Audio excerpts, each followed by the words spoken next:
오늘 수요 예배에도 하나님이 우리와 함께 하실 줄 믿습니다.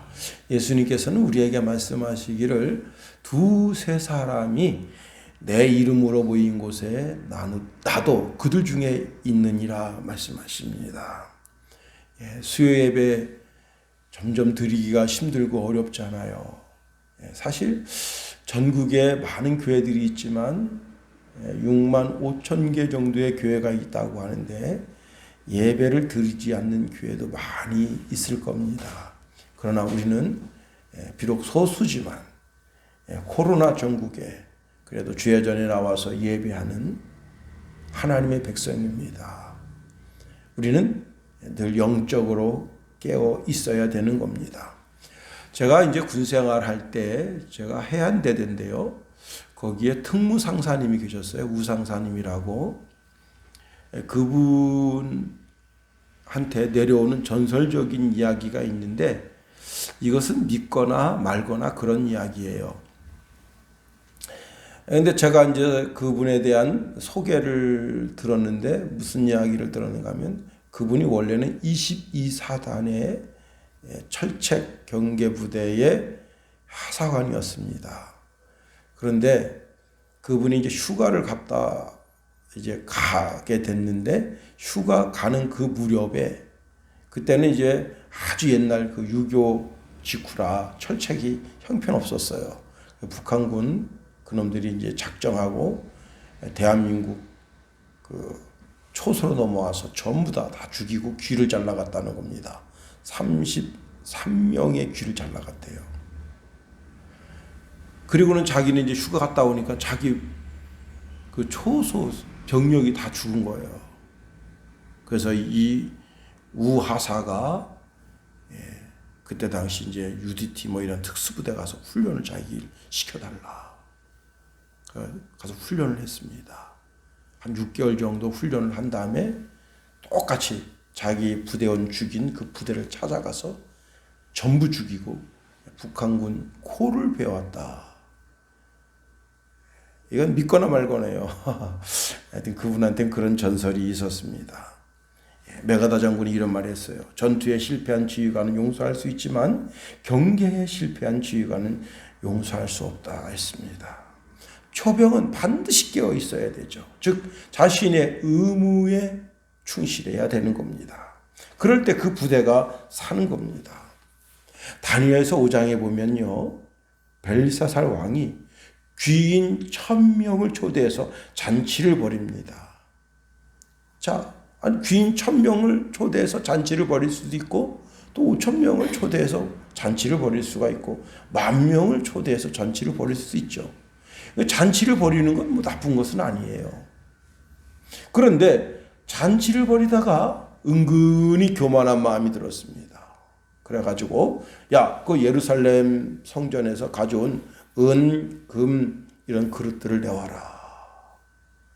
그리고는 그 존귀한 그릇에다가 술을 따라 마시면서 어떻게 했는가 하면 자기 자신들이 섬기는 금과 은과 동과 철과 나무, 돌에 새긴 그 신들을 찬양하는 그런 노래를 부르고 못된 짓을 하게 된 겁니다.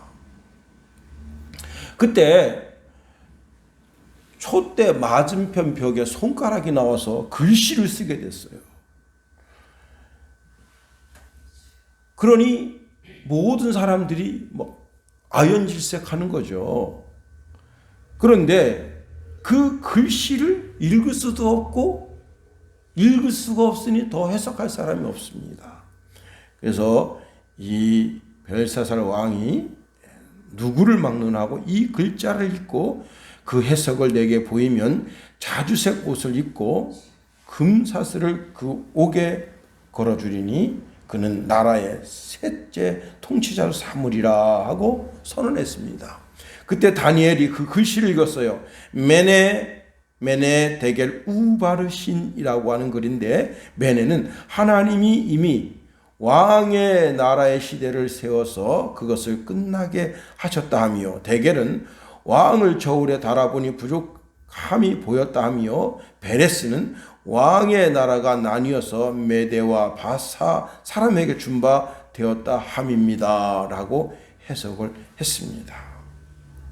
그리고 그 연회는 그렇게 끝났어요. 근데 그날 밤에 어떤 일이 생겼느냐. 그날 밤이 이제 주전 639년 10월 12일인데요. 서령 문자의 자료에 의하면 불경한 왕 고레스가 군장 고브리아스가 왕궁에 들어가 살해했다고 써있다고 하는 겁니다. 그 큰 바벨론 성이 아니 어떻게 그렇게 쉽게 망했지 하는데 그날 연회가 베풀어지니까 초병이 성문을 안 닫은 거예요. 성문을 안 닫으니까 요놈들이 다 술 취했을 때 그때 급습해서 요절을 내겠다 하고 이제 고레스가 마음을 먹고 있었는데 성문을 안 닫으니까 일격에 들어가서 그 큰 성을 기습해서 그 큰 성을 멸망시키게 된 겁니다. 자, 한 나라를 지키는 초병, 한 궁을 지키는 초병. 옛날에는요, 춘천시에도 다 외곽에 전부 헌병들이 다 지켰었어요.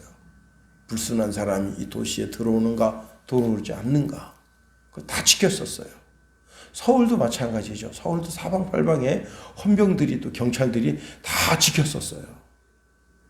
지금은 이제 그런 게 다 허물어졌습니다만은 잘 지켜야죠. 초병이 눈 부릅뜨고 잘 지켜야죠. 자, 그래서 이제는 이런 사람의 눈을 지키는 것이 아니고 인공위성으로 대한민국을 지키고 그 다음에 이제 아이언돔 이런 것을 우리나라가 지키잖아요. 제가 오늘 밀리터리를 좀 보는데 깜짝 놀란 건 뭐냐면 아파치 헬기에다가 레이저 그 포를 달았다는 거예요. 우리나라 23개 그 아파치 헬기에다가. 그게 참 믿어지지가 않아요.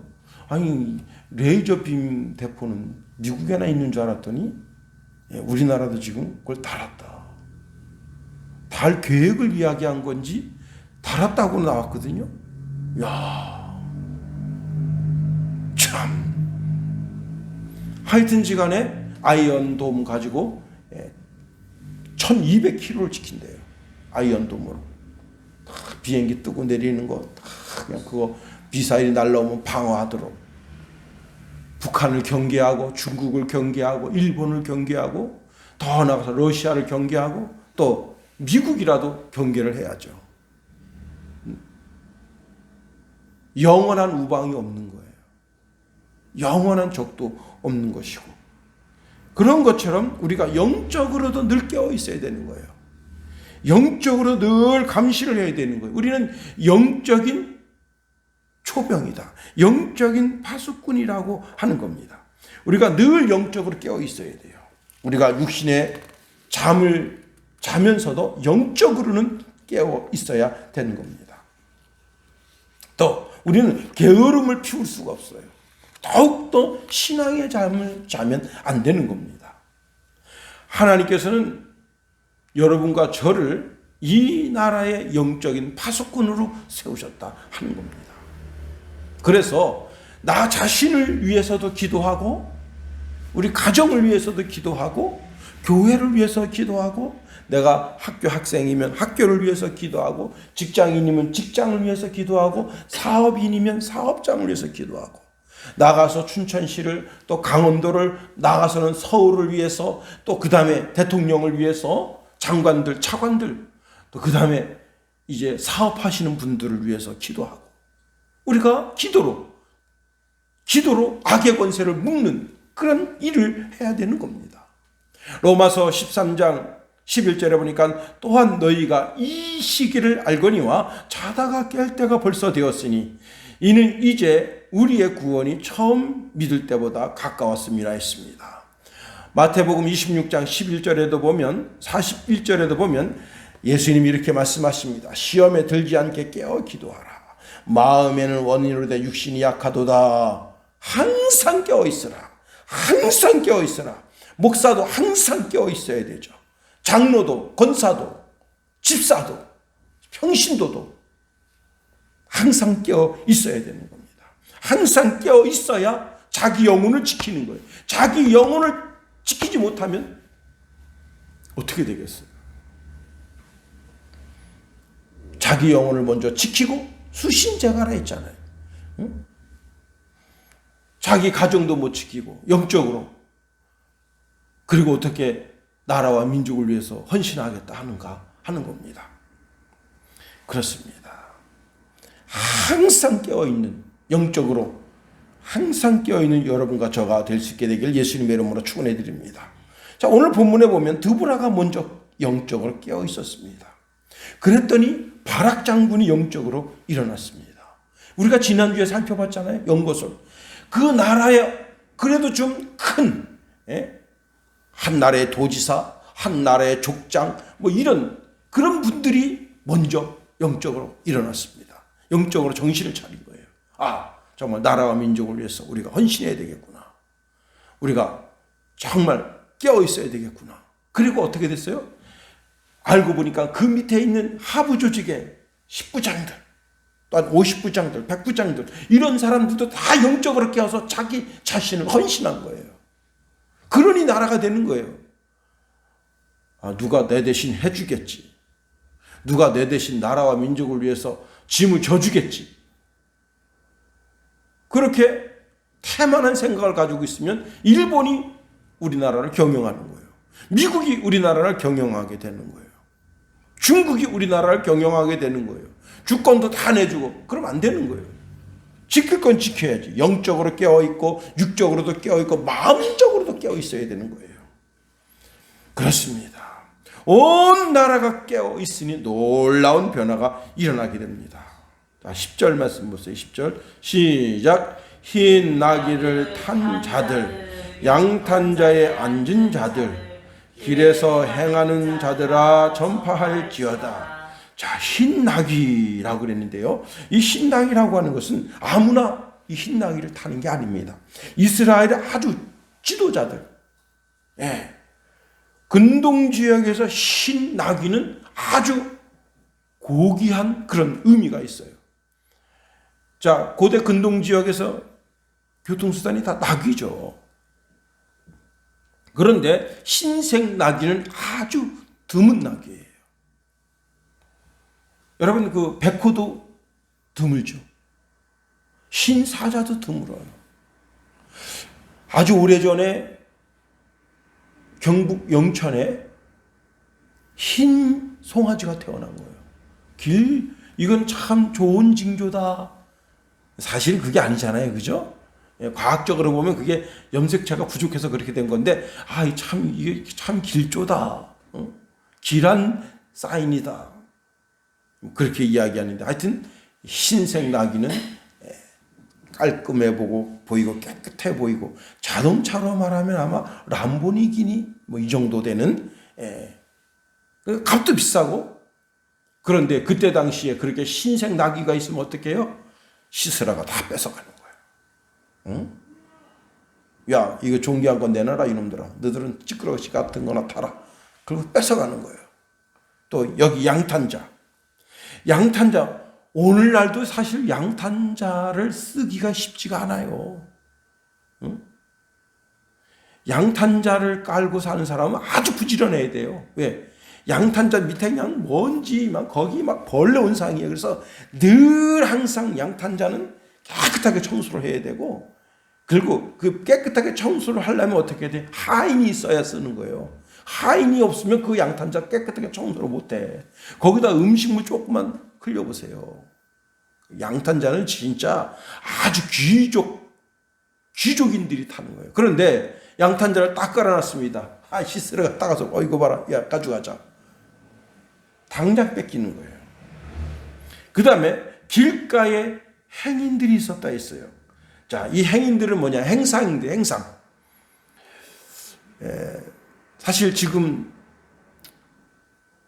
여기 춘천이나 뭐 슈퍼가 가까운 데 있어서 마음대로 가서 음식을 사지, 춘천시를 조금 벗어나면 시골은요, 일주일에 차가 2번씩 와요. 왔어요, 왔어요. 여러분, 부성기가 왔어요. 덴뿌라가 왔어요. 오뎅이 고등어가 왔어요. 아니, 이래야 사람들이 우르르 나와서 딱 있으면 그 차가 한 마당 넓은 집에 딱 주차하고 있어요. 그러면 와서 고등어도 사고, 그 다음에 오뎅도 사고, 그 다음에 이제 뭐 쇠고기도 사고, 돼지고기도 사고, 그러는 거예요. 지금도 그래요. 그런데 이때 당시 행상이 어디 있어요? 행상이 물건 떼다가 팔라고 딱 가면, 야, 좋은 거 있으면 내놔라. 다 빼앗기는 거 아니에요. 이것이 그때 당시에 이스라엘의 형편과 처지였어요. 또 여러분 11절 보세요. 11절 시작. 활 쏘는 자들의 소리로부터 멀리 떨어진 물 깊는 곳에서도 여호와의 공의로운 일을 전하라. 이스라엘에서 마을 사람들을 위한 의로우신 일을 노래하라. 그때에 여호와의 백성이 성문에 내려왔도다. 자, 여기 활 쏘는 자들은 적군이죠. 그죠? 이들이 멀어졌어. 멀어지니까 평화가 온 거예요. 11절 하반절에 보니까 그때에 여호와의 백성이 성문에 내려왔다 했습니다. 이게 뭐냐? 원래 성문 앞이 모이는 장소예요. 거기서 재판도 이루어지고, 거기서 상거래도 이루어지고, 거기서 중요한 사람을 만나게 되고, 그리고 이제 친교도 하고, 성 안에 어떤 일이 있는지 그 공지도 거기서 하게 되는 겁니다. 다시 말하면 10절, 11절을 보면 이스라엘 전체가 완전하게 회복됐다는 거예요. 완전하게. 완벽하게 회복됐다는 거예요. 자, 한 사람 드보라가 영적으로 깨므로 말미암아 바락 장군이 깨고, 그리고 이스라엘 나라의 지도자들이 깨고, 그 다음에 하부 조직에 있는 모든 사람들이 영적으로 깨니까 나라 전체가 유기적으로 모든 것이 정상적으로 돌아오게 됐다는 거예요. 그러니 어떻게 해요? 하나님을 찬양하자, 하나님을 노래하자 하는 겁니다. 여러분, 영적으로 깨어있는 사람 그 한 사람이 자기 자신을 깨우고 자기 가정을, 이스라엘 전체를 깨우는 역사를 이루게 된 겁니다. 제가 이제 대선교회를 섬길 때 거기 주부를 공짜로 해주는 복사집이 있었어요. 한성 기업이었어요. 제가 지금도 있는가 봤더니 지금도 있더라고요. 그 집이. 제가 다음 지도를 이렇게 검색을 해봤어요. 오늘 설교 준비하면서. 그런데 그 집이 자기 집안에도 목사님이 계시고 자기 와이프가 교회 권사님이에요. 자기는 자기네 교회 주보를 자기가 담당한다. 그리고 한 40군데 정도 자기가 주보 서비스를 해주려고 하는 마음을 먹고 있대요. 그러니까 100장 미만으로 하는 데는 서비스를 해주려고, 공짜로 서비스 해주려고 그런 마음을 먹고 있다. 그래서 누가 우리 교회를 추천해서 제가 거기 가서 주보를 이제 공짜로 하는데, 그 집에 들어갈 때 아주 싸나운 개가 있어요. 삽살개인데 아주 싸나워가지고, 제가 뭐 개를 이렇게 굉장히 무서워하는 스타일은 아니지만 그 개한테 아주 아양을 떨어야 되는 거예요. 착하지. 그 개한테 아양을 떨어야지만 그 집에 들어갈 수가 있어요. 그럼 거기서 이제 주보 이제 한 장 제가 그 이메일로 보내면 그 이메일로 보낸 걸 다운로드해서 거기서 팍 뽑아서 주보를 복사해 주셨어요. 그래서 제가 갈 때마다 그 불편하잖아요. 그놈의 개가 그냥 이렇게 바닥에 쫙 엎드려가지고 막 이럴 때 그 주인이 나와가지고 목사님 오셨는데 왜 그러니? 그래서 걔를 갖다가 저기 묶어놔요. 근데 그게 한두 번이 아니잖아요. 내가 속으로 이게 주부하러 오라는 거야 말라는 거야. 내가 걔가 굉장히 싸납네요. 그랬더니 목사님, 이 개가요 우리 집 보물 1호에. 그래서 예? 아니 왜요? 그랬더니 우리가 복사를 이게 종이를 자동으로 복사해주고 그 다음에 자동으로 재본을 해주고 책을 만들어주는 기계를 1억 원짜리를 샀대. 일제. 그래가지고 이 수입을 하는데 그 사람들이 일본 사람들이 일본에서 직접 와가지고 설치까지 해준 거예요. 근데 그걸 지켜보는 눈이 있었어요. 이야, 1억 원짜리 어느 집으로 가는가? 그래서 이 도둑놈들이 그거를 실으려면 어떻게 실으냐면 사람 힘으로는 못 실어요. 지게차가 있어야 돼. 지게차까지 가져왔어요. 뒷문을 다 파쇄, 앞에 문을 파쇄하면 안 되니까 뒷문을 다 파쇄를 했어요. 복사기가 나갈 만큼. 그리고 이게 지게차가 이게 울퉁불퉁한 때는 운전하기 힘들어요. 돌을 싹 치우고 아주 깨끗하게 다 치우고 다 해가지고 복사기를 들고 나가려고 했는데 이 개가 얼마나 지저대는지 그냥 막 찢어대는 거예요. 그러니까 이 사람들이 훔쳐가려고 하다 못 훔쳐간 거예요. 그 내가 이 개가 어떻게 해서 이 한성기업에 오게 됐습니까? 물어봤어요. 그랬더니 옆집에 싸가지 없는 옆에 내가 이사 가면서 걔를 버리고 간 거예요. 근데 이 개가 정말 풀이 죽어가지고 아주 애처로운 눈을 쳐다보니까 자기가 먹던 거 좀 주고 먹던 거 주고 그러다가 나중에는 결국은 복사 가게 안에까지 들어온 거예요. 목사님, 이 개가 좀 사나워도요. 1등 공신에 우리 집에 멍청한 게 셰퍼트가 있는데 귀 이렇게 축 늘어진 게 뭐지? 이쁜 게 있어요. 저 멍청한 놈들은 집도 못 지키고 어디서 이런 거 한 마리 더 갖다 길렀으면 좋겠어요. 그때가 어느 때입니까? 우리 성훈이 성찬이 그때 어린이집 다닐 때 그때인데 그때 1억 원짜리 뭐 그게 어디에 지금은 2, 3억 갈 거야 아마. 응? 그러니까 그 개가 우리 집 보물 이룹니다. 그 개가 밤새 깨워서 지킨 거 아니에요. 그 개가 아휴 훔쳐가려면 훔쳐가라. 이 귀 아주 이렇게 멋있는 개가 있었어요. 이렇게 하여튼 키도 좀 크고 그 개는 다 좋아해요. 누구든지 다 좋아해요. 좋아가지고 그냥 그 개는 집 못 지켜요. 제가 이제 세인전교에 있을 때 그때 우리 목사님이 김 선생 앞으로 목회도 하고 그러려면 영적으로 좀 깨어 있어야 되고 그러니까 내가 사막산에 40일 철야 기도하러 갔는데 같이 가십시다. 예. 한 번 이제 40일 작정하고 갔다 왔어요. 우리가 가는 데가 늘 있었어요.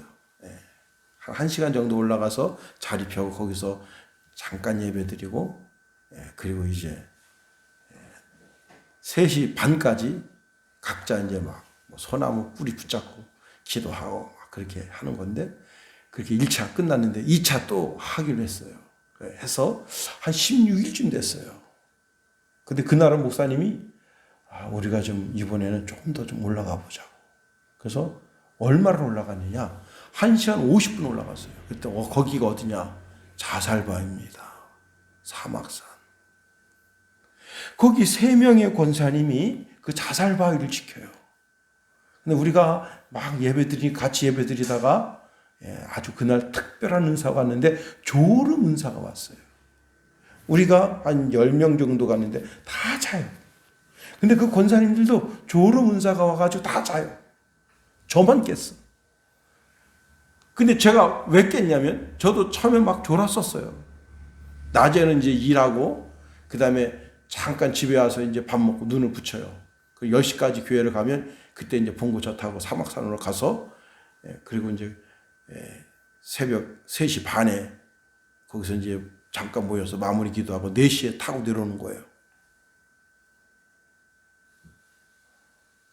그런데 눈을 다 감았는데 절벽 그 50m 정도 되는 절벽 저 아래서 시커먼 게 올라와요. 이게 눈을 떠도 보이고 감아도 보여. 잠 잘 수 있겠어요? 못 잘 수 있어요?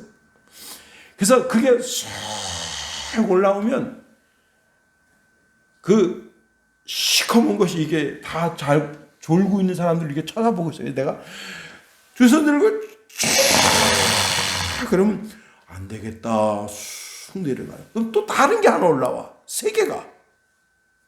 1시간 반 동안. 와, 진짜요? 머리가 쭈뼛쭈뼛 쓰는데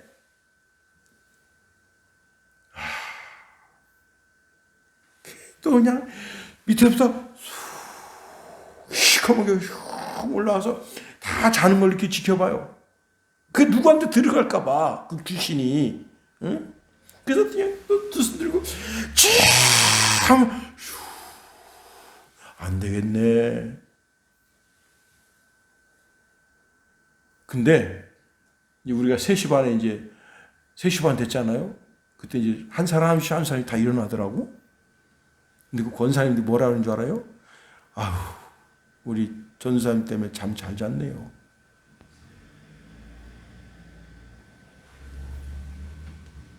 그 권사님들이 그러더라고. 우리 전사님 때문에 잠 잘 잤네요. 여러분, 새벽 기도한 사람이 나라와 민족을 위해서 깨어 기도하면 나라와 민족이 살 줄 믿습니다. 내가 직장을 위해서 기도하면 직장이 살게 될 줄 믿습니다. 소돔과 고모라 성에 의인 10명이 없어서 그 성이 멸망당한 거예요. 깨어 기도하는 자. 오늘 보면 10절 하반절에 보니까 전파할지어다 말씀했습니다. 11절 말씀에도 보면 여호와의 공의로우신 일을 전하라. 11절 중간절에 의로우신 일을 노래하라. 여러분, 전파하고 전하고 노래하라. 이 놀라운 기적과 이적을 베푸신 하나님의 은혜를, 하나님의 축복을, 여러분, 우리가 하나님이 내 삶 속에서 행하신 가장 으뜸되는 일이 무엇이냐? 그게 바로 나를 마귀의 입에서 꺼낸 일이에요. 꺼내서 구원한 일이 가장 큰 일이에요.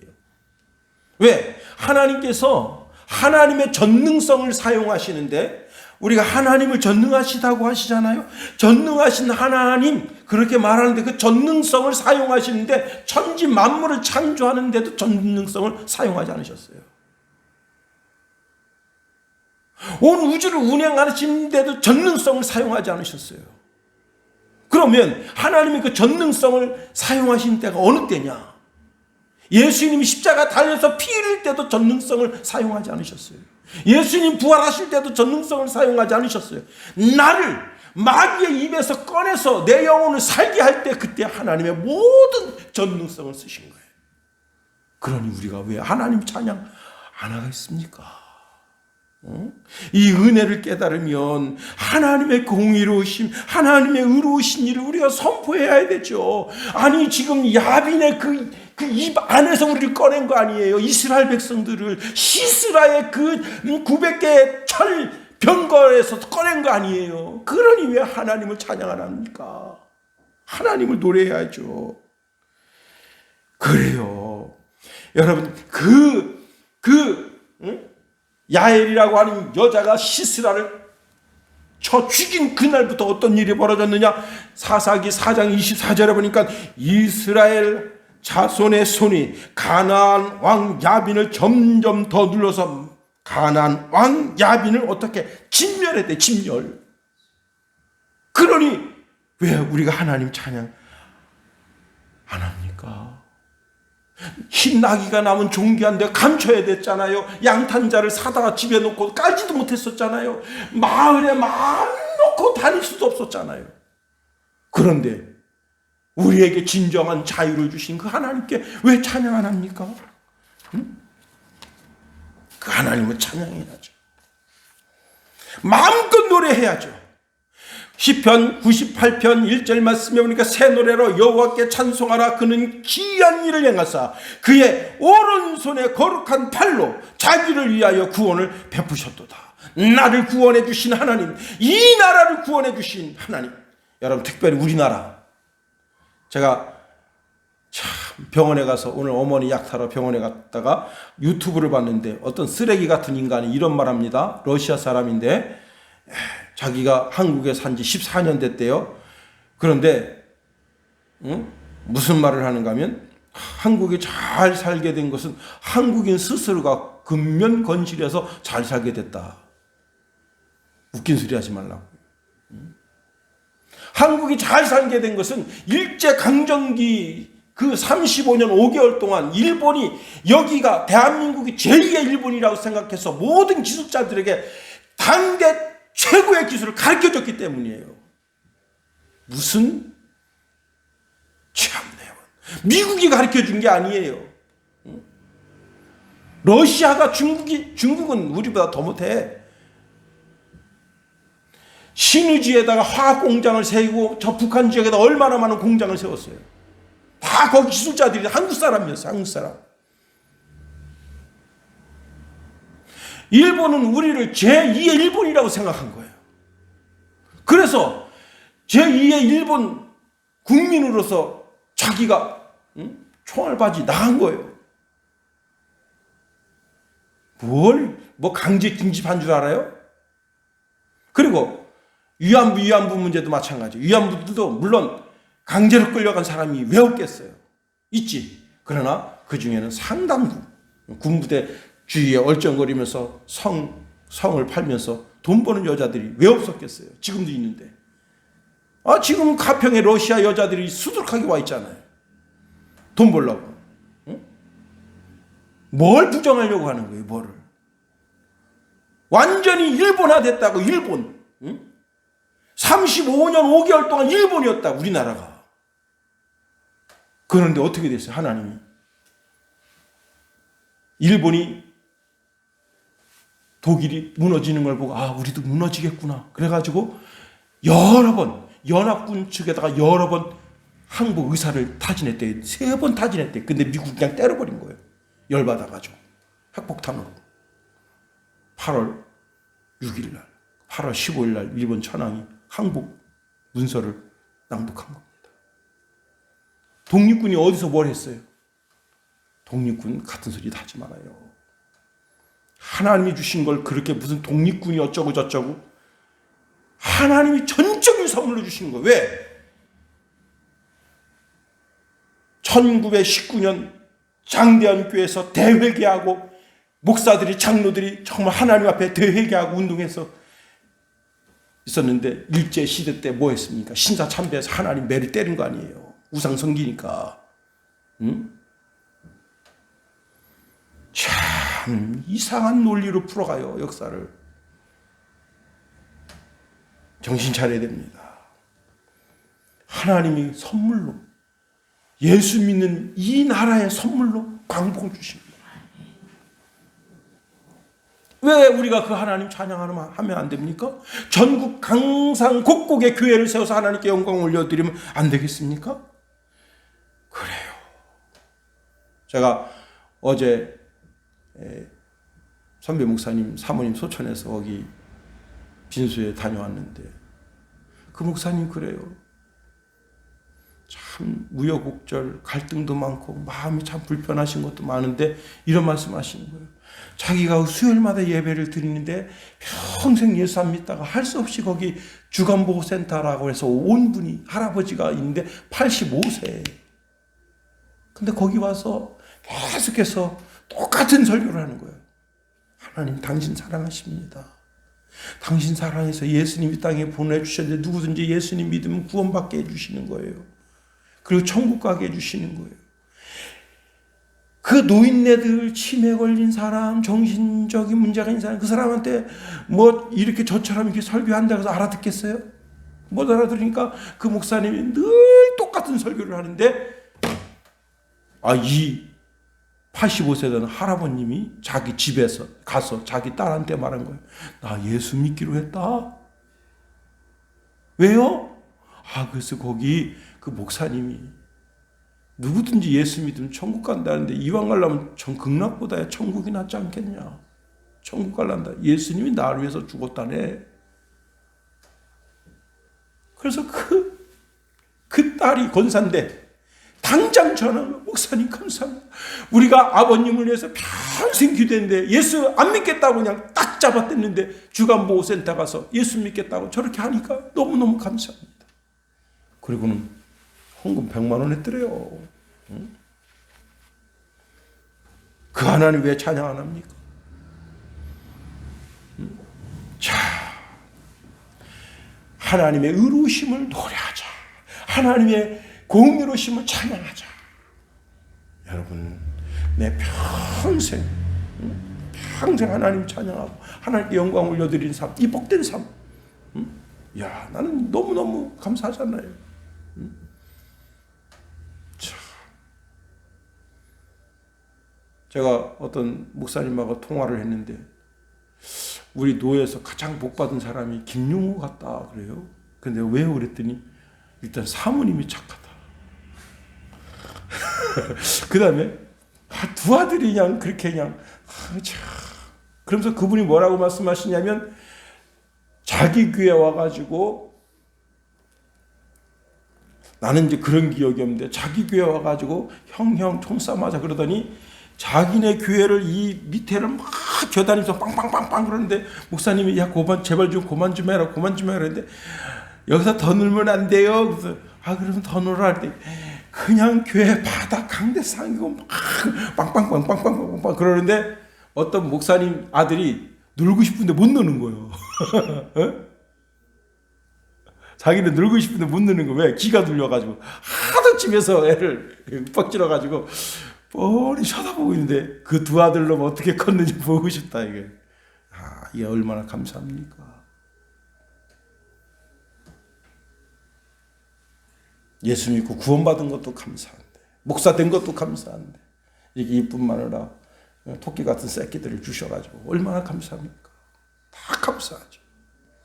그 하나님의 공의로우심을 찬양하고 하나님의 정의로우심을 노래하는 우리가 다 될 수 있기를 예수님의 이름으로 축원해드립니다. 주기도문 하겠습니다. 하늘에 계신 우리 아버지, 아버지의 이름을 거룩하게 하시며 아버지의 나라가 오게 하시며 아버지의 뜻이 하늘에서와 같이 땅에서도 이루어지게 하소서. 오늘 우리에게 일용할 양식을 주시고 우리가 우리에게 잘못한 사람을 용서하여 준 것 같이 우리 죄를 용서하여 주시고 우리를 시험에 빠지지 않게 하시고 악에서 구하소서. 나라와 권능과 영광이 영원히 아버지의 것입니다.